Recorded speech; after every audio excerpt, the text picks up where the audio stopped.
study the factual position and Dr. implement the same. Sumer Singh Solanki. 10 minutes.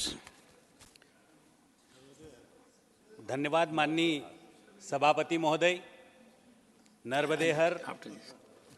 माननीय सभापति महोदय, मुझे माननीय राष्ट्रपति जी के अभिभाषण पर धन्यवाद प्रस्ताव पर बोलने का अवसर प्रदान किया। मैं आपका आभार व्यक्त करता हूं और साथ ही मेरे पार्टी के केंद्रीय नेतृत्व का भी आभार व्यक्त करता हूं।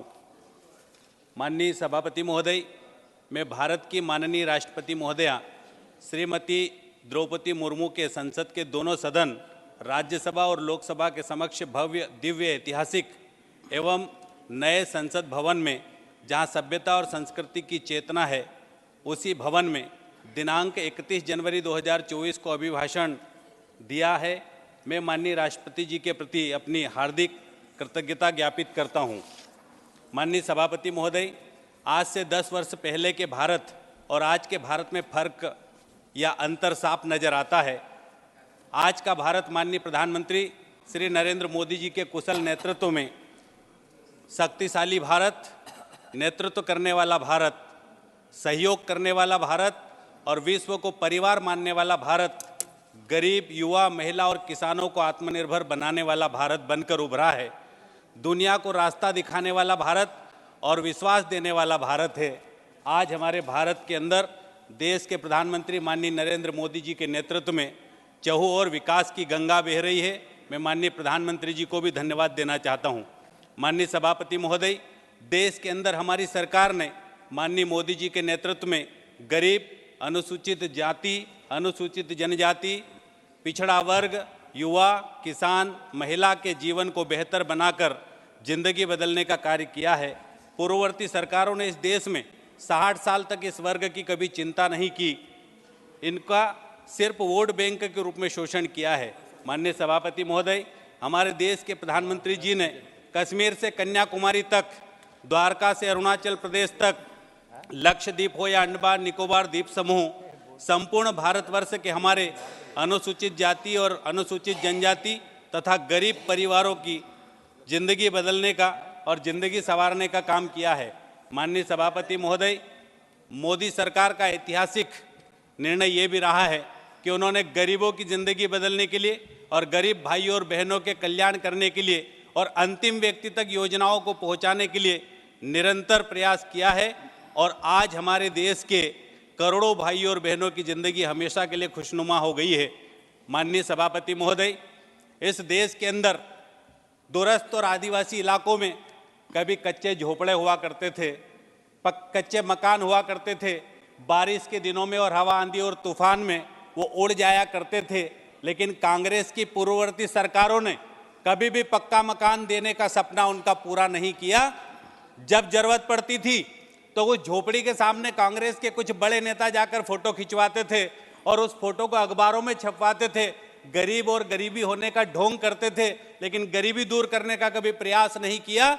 लेकिन देश के प्रधानमंत्री माननीय नरेंद्र मोदी जी ने पहली बार इस देश के अंदर 4 करोड़ 10 लाख गरीब भाइयों और बहनों को पक्के मकान बनाकर देने का काम किया है। मैं उन कांग्रेस के उन वरिष्ठ नेताओं से ये कहना चाहता हूं कि एक बार अब जाइए और माननीय प्रधानमंत्री मोदी जी द्वारा जो घर बनाया है उसके सामने भी एक सेल्फी लेकर कम से कम शेयर या पोस्ट तो कर दो, ताकि पता चले कि आपके जमाने में क्या था और हमारे मोदी जी की सरकार में क्या हुआ है।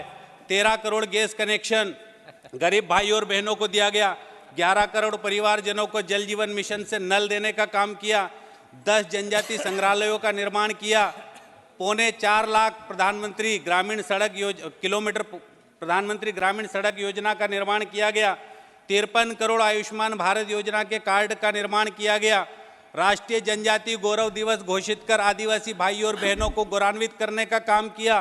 धारा 370 को हटाकर जम्मू और कश्मीर के अंदर हमारे अनुसूचित जाति और जनजाति के भाइयों और बहनों को आरक्षण देने का काम किया। और तमाम ऐसे काम देश के प्रधानमंत्री माननीय नरेंद्र मोदी जी ने किया है। जो सबसे ज्यादा अगर कोई लाभान्वित हुआ है तो मेरा आदिवासी समाज हुआ है, मेरा गरीब समाज हुआ है, मेरा अनुसूचित जाति का समाज हुआ है। माननीय सभापति महोदय, आज इन गरीब भाइयों और बहनों की जिंदगी बदलने के लिए 10 करोड़ किसान भाइयों और बहनों को किसान सम्मान निधि का लाभ दिया जा रहा है और गरीब और छोटे जिले जो पिछड़े हुए जनजातीय है, पहाड़ी है, उन जिलों को आकांक्षी जिले के रूप में चिन्हित करके वहां भी विकास की गंगा बहाने का काम अगर किसी ने किया है तो हमारे देश के प्रधानमंत्री माननीय नरेंद्र मोदी जी ने किया है। माननीय सभापति महोदय, एक जमाना था जब भारत की अर्थव्यवस्था और भारत के विकास की गंगा कभी पूर्ववर्ती सरकारों में महलों की तरफ बहा करती थी, लेकिन जब देश के प्रधानमंत्री माननीय नरेंद्र मोदी बनी तो ये विकास की गंगा अब गरीबों की झोपड़ियों के कायाकल्प करने के लिए गांवों की और अंतिम छोर तक बह रही है। ये देश के प्रधानमंत्री माननीय नरेंद्र मोदी जी ने करके दिखाया है।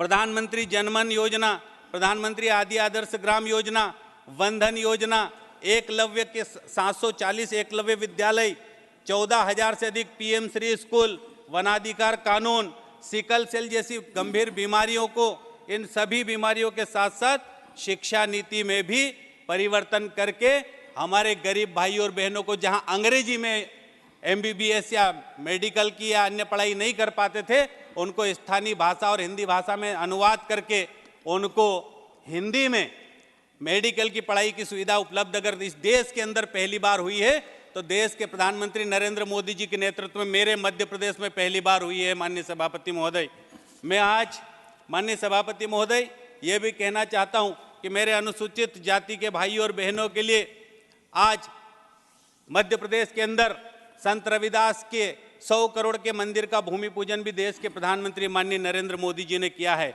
इस प्रकार मेरी सरकार देश में मोदी जी के श्रेष्ठ नेतृत्व में 140 करोड़ भाइयों एवं बहनों के सपनों को पूरा करने की गारंटी है। और यही गारंटी आपकी 60 वर्षों की पुरानी गारंटी या फर्जी गारंटी को खत्म करती है। हमारी सरकार जो कहती है वह करती है, यही मोदी जी की गारंटी है।